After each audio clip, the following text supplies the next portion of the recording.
Hey folks, gonna try and make this a quick one, but I got tagged in this 8 questions and 5 tags, and literally it's just probably a wee thing that we can sort of network among each other, and it's about I suppose get to know every one of us that little bit better. I got tagged in this from Rue from Prepared Camping. If you haven't already subscribed to his channel, go check his channel out and subscribe to it. Really lovely fella. He does lots of wonderful outdoor things and explains them very well. And you'll definitely pick up a good few tips from that guy. So definitely go check out Rue at Prepared Camping. Again, I'll put up the links to all of Rue's channel and the people who I'm going to nominate at the end. But anyway, we'll start off with the first question before I ramble on and bore you to death. The first question is, what is my most memorable camp? What is my most memorable camp? My most memorable camp. Again, I've been blessed to have been at many different types of camps, from wild camps to standing camps to lightweight camps, whatever. I've been many. I was very lucky in that aspect because my father actually was one of the people who started up the Scouts where I live when I was very young, so I've been out camping a lot, and he was very outdoorsy. And I've many to pick from, but the one that really stands out in my head, and it's just for a funny reason, it was a Scout camp that we ran in France, in Strasbourg in France. It was an international jamboree, and it was really warm weather. The weather was 33 Celsius plus every day, if not closer to 40 some days. And it was really hot, really hot camp. I remember that. But there was a storm coming in the middle of the camp, and we were all warned about the storm coming in. But we found out after the storm, because the place was ravaged and everybody's evacuated into a big stadium. There was 15,000 people there, and mostly all French, but there's a lot of people here from Ireland, England, or whatever. And we actually found out it was actually a tornado had actually swept through camp. A really fluke thing. It was in the BBC, it was on all the French TV stations and everything at the time. But it destroyed the camp, flattened tents, flattened big pioneering towers and stuff. And thankfully nobody was injured, which is obviously a great thing. But my memory of that camp was not so much the tornado, but more our kids at the time. In Ireland, that we sort of, first thing you get prepared for when you're in Ireland is the weather, so the first thing you always keep handy is your rain gear. And just remember our kids, they were like that, and did all the rain gear on them, and we were evacuating, I think, and we were running out, and there was a lot of, I suppose, French kids and kids from all countries running around in bikinis and shorts and them soaking and really distressed. Whereas we were really focused, had the rain gear on, happy as Larry in the rain, and just making their way to the centre. And to this day, it's stuck in my head how well prepared they actually were for the really bad weather. And with a lot of the other kids were sort of struggling. So that's one of my memorable camps, being on that jamboree. I could talk on for ages. It was really funny. Second question is, do you prefer solo or social camps? Again, I like both. I like solo camps. I like spending time alone, just collecting thoughts and relaxing or whatever. But I also like social camps. And again, it depends who you're with in the social camp. If you're with people you like and people who have the same attitude as yourself towards the outdoors, then yes, it's great. Jamborees and that are brilliant. Some great experiences and that, but they can be quite stressful at times because you're not getting much sleep and there's a lot of noise and stuff. So a small social camp can be really good with, maybe 6 or 8 people, or a solo camp. They're the camps I prefer. I do love jamborees, don't get me wrong, because you meet lots of wonderful people and have lots of memories, but they only come around once in a while, thankfully, because they're hard work. So yeah, I like both small social camps and solo camps. I quite like.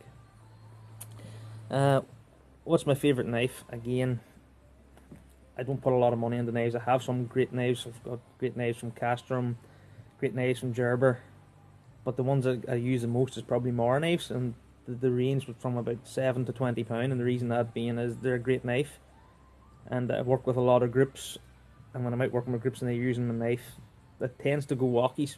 They either set it down and lose it, or gets moved about and no one forgets where they put my knife, so I tend to stick to cheap knives that are good, and Mora fills that very well. Great knife, cheap to buy, basic Mora or the Companion, then round them sort of knives, and use them quite often. The only time I'd bring out my own sort of Special knives is when I'm going on a bushcraft weekend or something. I'll bring out my special gerbers or something to cast them. But the knives I like the most, probably the basic Moras and Companions, just because they're a good knife and they're cheap. And uh, yeah, because I keep going through knives like nothing normal. The only thing I don't like about the Mora knife is their sheath. I prefer a leather sheath, and they come with hard plastic. It's just fine, does the job. Like, so, yeah, probably the cheap Mora knives. Where did I? No, question 4. Where did I learn all my bushcraft skills? Various places. Just learned of a lot of people. When I left school, I actually went and worked in an outdoor centre. Again, learned a lot of things in the outdoor centre from other people who were in that field of outdoors and bushcraft and stuff. Again, you learn a lot of it in Scouts. It's all basic stuff you learn in Scouts, and the Scouts is a good field. Obviously, for opening you into people who like-minded people who like the outdoors. And again, you learn a lot from everybody. I've met lots of people in the outdoors, bushcraft, going bushcraft courses and things, so I learn a lot, but most of it is learning. I'm blessed, I'm a joiner by trade, so I've got fairly good hands on me. And I pick things up fairly quick. Once I've been shown once, I'll get there fairly quickly once I've been shown. And I love investigating new things, new ways to do things, and self-teaching myself and going out and put it to practice. But again, I take Scouts, and some of my Scouts, 11, 12 years old, and they'll do something new that I've never seen before, and I learn from them as well. You can learn of really young kids as well as really old, experienced people. So yeah, it's sort of self-taught and courses and some of the jobs I've had, and that's generally how I've learned most of my bushcraft skills. And I'll keep learning more as I keep getting older and keep doing more outdoor stuff. Question 5: What is my favourite fire starting method? Again, I like flints, just flints and steels or fire steels. It's small, simple, handy. You're on the mountain, you're using a trans, say an alcohol stove. Doesn't matter if they get wet, you still create sparks, lights a stove. While you're in the forest, again, you'll find they're really easy to light, bang. They never fail you. I do like doing some more complicated methods. Hand drills, I'm terrible at. Absolutely horrendous at it. I'm not good at hand drills at all. I've done them. They've beat me many a time. There's times I have got them done, but I'm terrible at them. Bow drills I'm a lot better at, but again, you could get it done in 10 minutes, or it could take you 3 years. But no, definitely flints. The easy way, you can use mirrors and things like that, but I like flint. It's the simplest way without matches or a lighter, in my opinion, so I like it. That's pretty quick. It's question 6. What do you consider your most essential piece of kit? Again, most bushcrafters or whatever would say probably a knife or a tool or something. I'm slightly different. If I'm going to go out in the outdoors, again, I'm very particular about my clothing. So I would say a good outside shell, like a good rain waterproof jacket or a good pair of boots or something. Again, if you hit really bad weather and you've got a good jacket on, you can continue to work and do whatever you're doing in the outdoors, whether it's bushcraft or hill walking. So I would say a really good jacket or good waterproofs or good boots or something along that lines. You can continue. If you've a knife and you get caught out in weather and you've no good rain jacket, it could just make it that wee bit more miserable. So I'm going to go with a good rain jacket or good outer waterproof wear.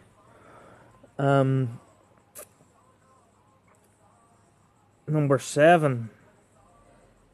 Do you keep a bug out bag in your vehicle? No, I don't keep a bug out bag in my vehicle, but again, my vehicle is full of stuff. It's has rain jackets, has sleeping bags in it, has tents, just things that I have in it. I just never seem to get put them back into my house or into my store.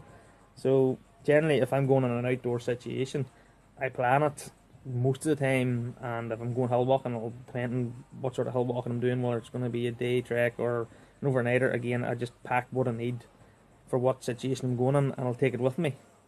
And that's generally, even if I'm going to wing it and just say, well, I'm going to go somewhere, I still put a wee bit of preparation into what I'm going to bring. So don't really keep a bug out stuff in my vehicle, but I do have a lot of stuff I could work with. If just happened to randomly want to go somewhere when I had stuff in the car, that's really it.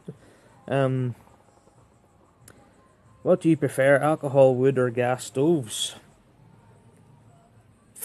Again, it just depends what I'm doing. If I'm going hill walking, gas or alcohol or meths, because it's handy. There's not all the time you're going to be near somewhere A lot of the hill walking I do is in vast open country, and there's maybe not a lot of stuff that's going to burn like twigs or that you can't really find. So it would be gas there, but if it was bushcraft, obviously it would be fuel. If you can't use open fires, I like open fires. There's something about fire that I like. It's mesmerizing, and just it's a good thing for morale. Fire, so I prefer fire, predominantly fire and open fires and wood and things like that. But it just depends on what situation I'm in, whether it's bushcraft or hill walking or whatever. It depends on what sort of stove we do, but I do prefer open fires and things like that. So that's really all that I have there from them questions. I tried to go through them as quick as I could, and I'm still over 10 minutes. Sorry about that, but I am.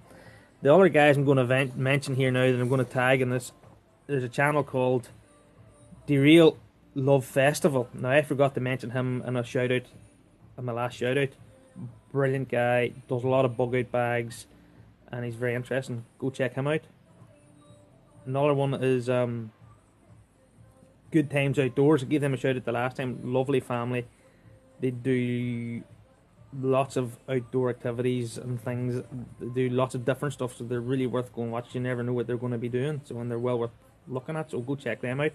I'm tagging them in it as well. Another guy's called Mickey Wilson. He's very good. Now he comes along, does a lot of like foraging and things like that, and knows a lot about plants and edibles and things, and he's very knowledgeable, and you'll pick up lots of tips from him. And I'm tagging him in it as well. Go check out his channel as well. Gizano Outdoors. This guy does a lot of solo camps, a lot of outdoor camps, and a lot of trekking, and a lot of bushcraft. Well worth going to see him. Another lovely fella, and yeah, go check out his channel. And the other channel I'm doing is Survival Mindset. Now, if you really like good food, and bushcraft stuff is predominantly all about bushcraft and the outdoors. This guy, he does a lot of reviews on equipment as well, and does a lot of great cooking on open fires and different types of stoves and stuff. And it's just a general good outdoor channel, so go check them out, and I'm tagging them in it. So again, all these guys, go check them out, check out their channels, and see what their questions are like compared to mine. And hey guys, if you like this video or want to go check out the rest of my videos, if you like my channel, please subscribe and give this channel a wee like, or this video a wee like. Thank you guys.